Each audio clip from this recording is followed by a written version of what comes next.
नमस्कार। मैं आशीष राठौर आपका फिर से एक बार स्वागत करता हूं। अगर एक्सक्यूजेस देना अगर सीखना है आपको तो वो अरविंद केजरीवाल बहुत अच्छे तरीके से सिखा सकते हैं, क्योंकि वो उसमें माहिर है। जैसे जैसे इन्फोर्समेंट डायरेक्टरेट इनको समन भेज रही है और जैसे जैसे अरविंद केजरीवाल उन समन को बहानेबाजी करके टाल रहे हैं, वैसे वैसे अरविंद केजरीवाल की मुसीबत भी बढ़ रही है। नया मामला आया सामने और तीसरा समन जब मिला तो उसमें उपस्थित नहीं हो पाए अरविंद केजरीवाल। उसके बाद आज चौथी समन अरविंद केजरीवाल को भेजी गई है। इन्फोर्समेंट डायरेक्टरेट ने ऐसा क्या दांवपेच चल दिया है जिससे अरविंद केजरीवाल की गिरफ्तारी निकट है।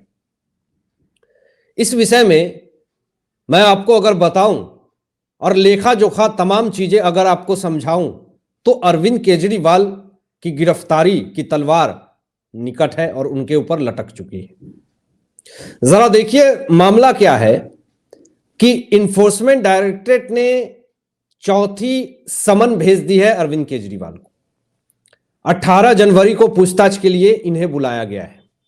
फिर से आपको याद है ना कि जब पहला समन इनको दिया गया तो किस तरीके से इन्होंने उसको नजरअंदाज कर दिया और इनके लिए समन जो है वो हलवा पूरी की तरह हो चुका है। मतलब इन्फोर्समेंट डायरेक्टरेट के समन का इन्हें कोई फर्क नहीं पड़ता। कानूनी एजेंसियां अगर समन कर रही है और बार बार समन कर रही है और अरविंद केजरीवाल अगर उसे बार बार टाल रहे हैं तो इसका मतलब यही है कि शराब घोटाले मामले में इन्होंने भ्रष्टाचारिता करी है। दोस्तों जरा देखिए आप ये भी मामला की एक केस और 3 महीने और 4 समन। अब मामला ये अपने आप में पेचीदा होता रहा है कि आखिर अरविंद केजरीवाल तमाम समन को क्यों नजरअंदाज कर रहे हैं, क्यों बार बार ईडी के समन को ठुकरा रहे हैं। क्या इन्हें डर है कि मैं इन्फोर्समेंट डायरेक्टरेट के सवालों का जवाब नहीं दे पाऊंगा? क्या अरविंद केजरीवाल को डर है कि इन्फोर्समेंट डायरेक्टरेट जो सवाल पूछेगी उसका मैं सही तरीके से जवाब नहीं दे पाऊंगा और मेरी गिरफ्तारी वहीं हो जाएगी? क्या इस डर से वो इन्फोर्समेंट डायरेक्टरेट के समन को नजरअंदाज कर रहे हैं? जरा देखिए अगर मैं मामला दिखाऊं तो सबसे पहला समन अरविंद केजरीवाल को 2 नवंबर को मिला, फिर 21 दिसंबर को मिला, फिर 3 जनवरी को मिला। दोस्तों 2 नवंबर, 21 दिसंबर और 3 जनवरी ये 3 समन मिलने के बाद अरविंद केजरीवाल ने इसको नजरअंदाज किया और हमेशा बहानेबाजी करी।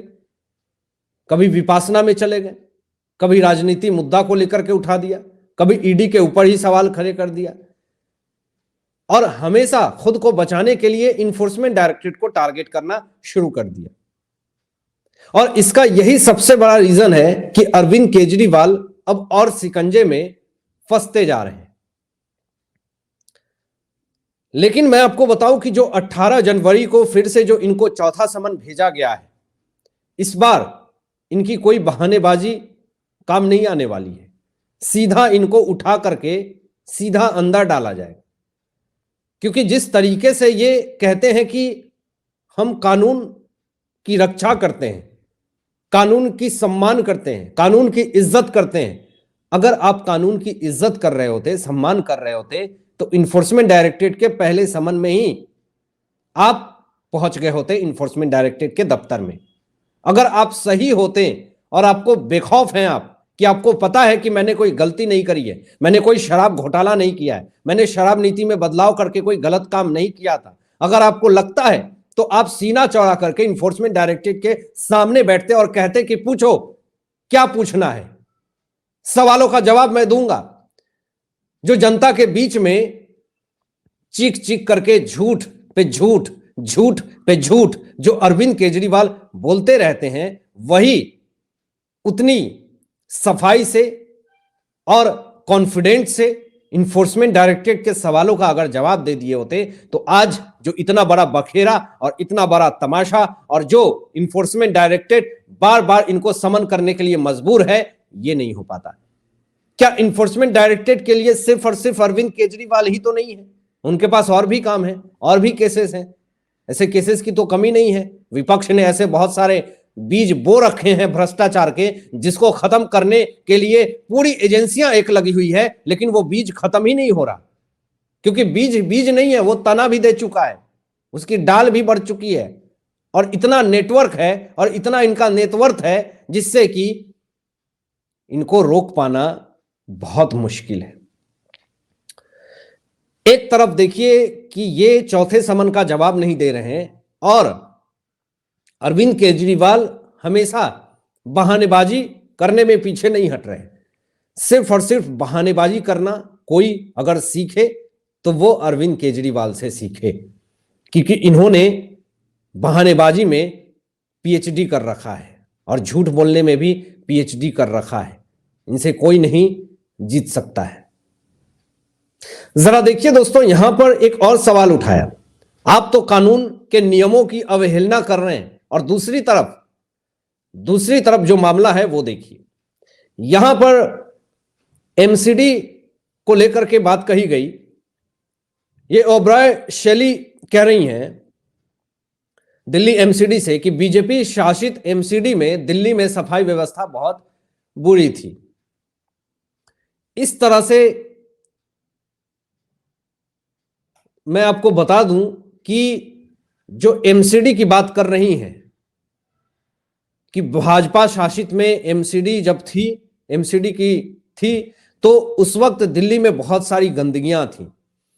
दोस्तों, एक साल से आम आदमी पार्टी की एमसीडी जब ये देख रही है तो दिल्ली की क्या व्यवस्था है, कितनी ज्यादा गंदगी है, कितनी ज्यादा जो आप झीलों का शहर बनाने वाले थे दिल्ली को, आज गड्ढे का शहर बन चुका है दिल्ली, और किस तरीके से गंदगी और किस तरीके से वहां पे बीमारियां, हाल में ही डेंगू का मामला जिस तरीके से सामने आया, पूरा देश देख रहा था। और आप झीलों का शहर का बात करते हैं, ये कौन से झील आपने बना रखे हैं दिल्ली में? जिस तरीके से गड्ढे में सड़क है कि सड़क में गड्ढा है, ये पता नहीं चल रहा है। ये कहती हैं कि हमने बहुत सफाई करी, ये करी, वो करी, लेकिन आए दिन जो फोटोज आते हैं, जो दिल्ली की सड़कों की फोटो आते हैं, वो शायद आम आदमी पार्टी ने नहीं दिखाया अभी तक। लेकिन आम आदमी पार्टी की सरकार पंजाब में भी है, और पंजाब में एक वारदात आया। अमृतसर के होटल में दिन दहाड़े गोलियां चलनी शुरू हो गई, लेकिन इस पे न भगवंत मान कुछ बोलते हैं, न अरविंद केजरीवाल कुछ बोलते हैं, लेकिन ये हमेशा कहते हैं कि हमारी पार्टी जो है वो क्राइम नहीं होने देती है। लेकिन पंजाब में जिस तरीके के हालात हैं, ये किसी से छुपा नहीं है। तो अरविंद केजरीवाल अपने आप को बचाने के लिए कौन से ऐसे पैतरे नहीं है जिन्होंने ये अपनाया नहीं, लेकिन फिर भी इनके सारे पैतरे जो है वो फेल होते हुए दिख रहे हैं।